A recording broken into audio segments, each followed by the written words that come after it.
गुढीपाडव्याच्या दिवशी वाढलेले सोन्याचे भाव एप्रिल महिन्यात सुद्धा कायम असल्याचं चित्र आपल्याला पाहायला मिळतंय. नेमकं सोन्याच्या भावामागे वाढलेले किमतीचे कारण काय आहेत जाणून घेण्यासाठी माझ्यासोबत PNGN सनचे अमित मोडक आहेत. सर, काय नेमकी कारणं आहेत? आपण जर पाहिलं तर गुढीपाडव्याच्या दिवशी देखील 91,000च्या आसपास सोनं गेलं होतं. आजचा भाव काय आणि नेमकी कारणं काय? गुढीपाडव्याच्या दिवशीचा जर भाव बघायचा झाला तर तो साधारणपणे 92,000च्या आसपास येत होता करांसहित. आज आता तो 93,500 रुपये करांसहित भाव, म्हणजे 1,500 रुपयांनी वाढला आहे. सोन्याच्या भावातली वाढ ही प्रामुख्याने आर्थिक जगतात असलेली अनिश्चितता, जी ट्रम्प साहेबांची टेरिफबाबतची धोरणं आहेत, म्हणजे तो टेरिफ नावाखालचा एक टेरिफिक काहीतरी हॉरर त्यांनी क्रिएट केलं आहे असं म्हणायला लागेल. कारण की त्याच्यामध्ये किती सत्यता आहे, किती असत्यता आहे, नक्की त्याचा काय परिणाम होणार आहे, त्याचं खरंच आर्थिक विश्वास ही अनिश्चितता निर्माण करण्यासारखी परिस्थिती आहे का, हे अजून कोणालाच कळलेलं नाही. कारण त्यांनी असं सांगितलं आहे की आत्तापर्यंत जे काही मी टेरिफ जाहीर केली आहेत त्यातली सर्वात मोठी लिस्ट ही आज रात्री, म्हणजे अमेरिकेमध्ये 2 तारखेला दुपारी 1:30 वाजता, म्हणजे भारताच्या दृष्टीने बघायचं झालं तर ते साधारणपणे गुरुवारच्या पहाटे ती लिस्ट येणार आहे. आता ती लिस्ट आल्यानंतर जागतिक बाजारपेठेमध्ये जे निर्यात करणारे देश आहेत अमेरिकेला, त्यांना तिथे निर्यात करणं किती महाग होणार, म्हणजे त्यांची प्रॉडक्ट अमेरिकेमध्ये किती महाग होणार आणि त्यामुळे त्यांची निर्यातीवर काय परिणाम होणार, हे सगळं ठरणार. आता हे सगळं ठरल्यानंतर फक्त त्या देशांना नुकसान होणार आहे का जे त्यांना अमेरिकेला निर्यात करणार आहेत? मुळीच नाही. त्याचं खरं तर मोठी झळ बसणार आहे ते अमेरिकन लोकांना बसणार आहे. कारण की अमेरिकेमध्ये महागाई होणार. अमेरिका जेव्हा इम्पोर्ट ड्युटी वाढवेल तेव्हा अमेरिकेमध्ये महागाई निर्माण होईल. अमेरिकेत महागाई निर्माण झाली तर त्यांची इथे चलनवाढ होईल. चलनवाढ झालं तर डॉलरचं मूल्य घटायला लागेल. डॉलरचं मूल्य घटायला लागलं तर सोन्याचे भाव वाढायला पाहिजेत.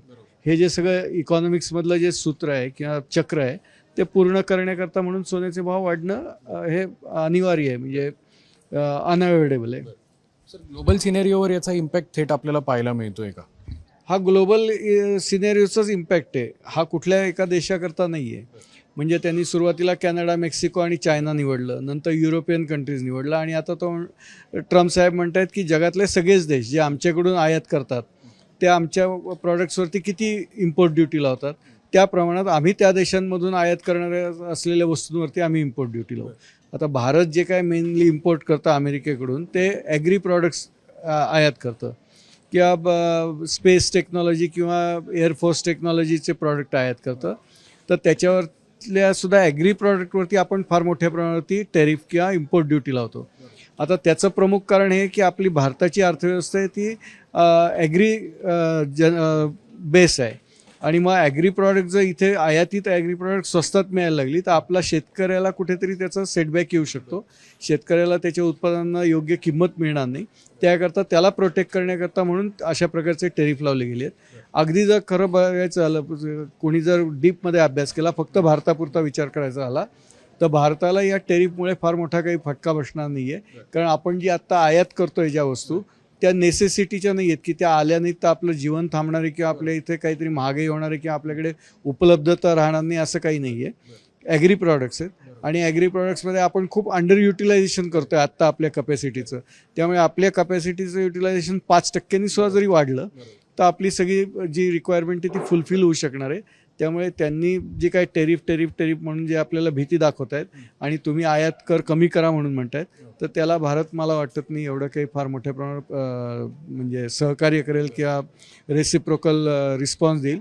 आणि त्यांनी जर भारताकडून ज्या वस्तू त्यांच्याकडे आयात होत आहेत त्याच्यावर जर ॲडिशनल ड्युटीज लावल्या, टेरिफ लावली, तर भारताचं नुकसान होण्यापेक्षा मी मगाशी सांगितलं तसं अमेरिकेतल्या जनतेचं नुकसान होणार आहे. पण दुसऱ्या बाजूला ग्लोबल अनसर्टिनिटीमुळे थेट डिमांड आणि सप्लायवर कसा फरक पडतोय का याचा, एस्पेशली भारतीय बाजारात? भारतीय बाजारामध्ये नेसेसिटीचं मी सांगितलं तुम्हाला तसं की तिथून इम्पोर्ट होणारी कुठलीच वस्तू अशी नाही आहे की ती इम्पोर्ट जर झाली नाही तर भारतातलं जीवनच थांबणार आहे, जीवनमान थांबणार आहे किंवा हालचाल थांबणार आहे, बाजारपेठेची हालचाल थांबणार आहे. या उलट अमेरिका मात्र जवळपास 60 ते 70% कन्झ्युमर गुड्स जे आहेत भारतातून असेल, चायनातून असेल किंवा एशियन कंट्रीजमधून असेल, कोरिया असेल, बांगलादेश असेल, जपान असेल, तिथून आयात करते. त्याच्यावर त्यांची मात्र जी काय बाजारपेठ आहे ती फार मोठ्या प्रमाणावर अवलंबून आहे.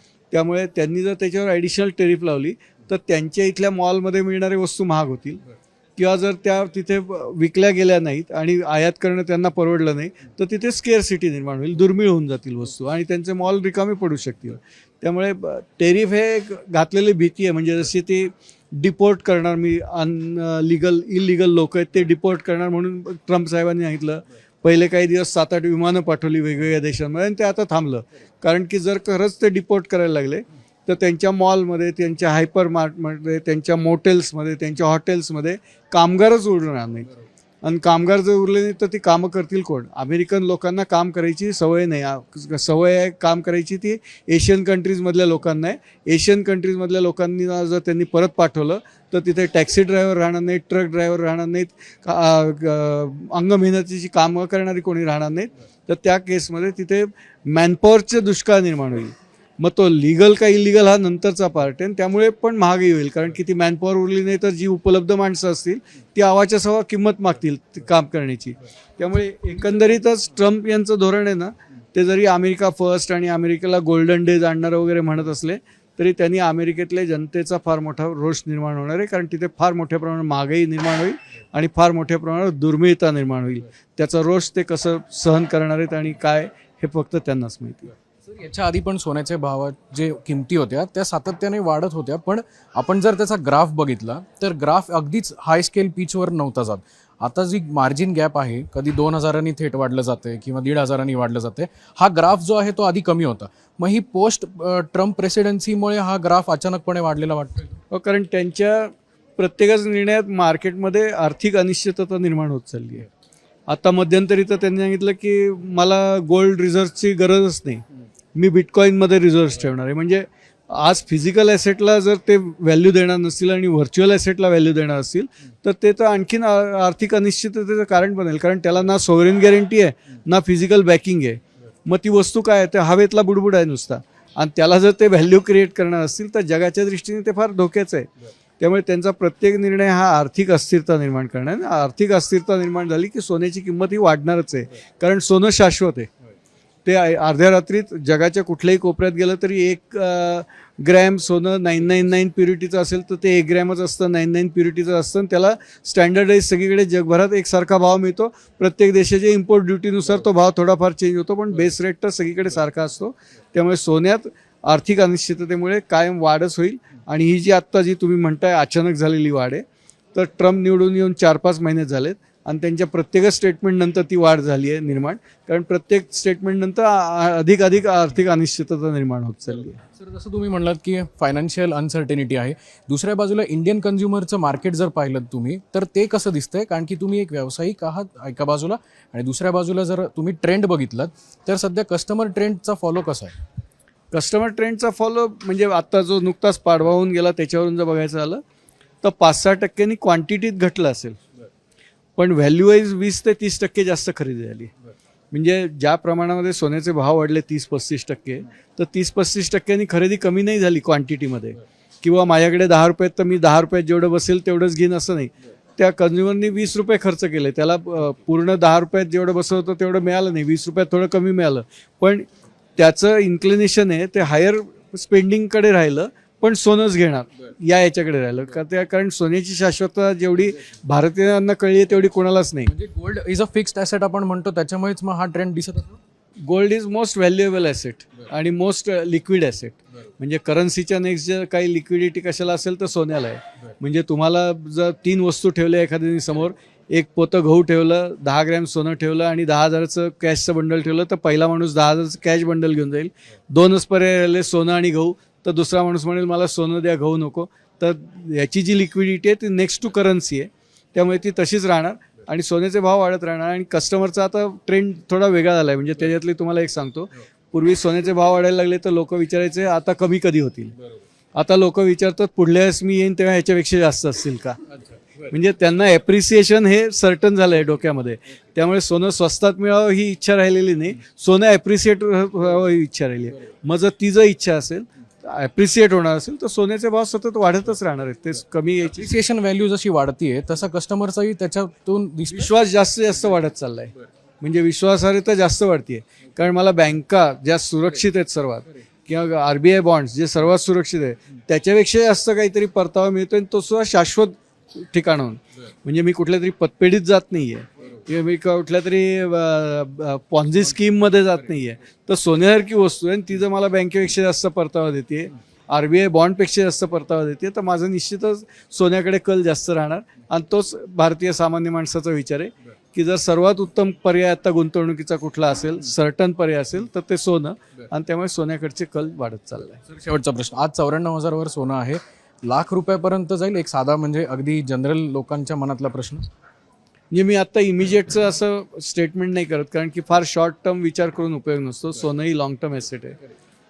ज्याला कोणाला डिसेंबर 26 म्हणजे आजपासूनचा विचार केला तर साधारणपणे 20 महिने, कारण आता एप्रिल चालू आहे 25चा, मी डिसेंबर 26ची गोष्ट करतोय. ज्याला 20 महिने थांबायची तयारी असेल त्याला 1,15,000 ते 1,20,000 10 ग्रॅमचा भाव बघायला मिळायला काही हरकत वाटत नाही.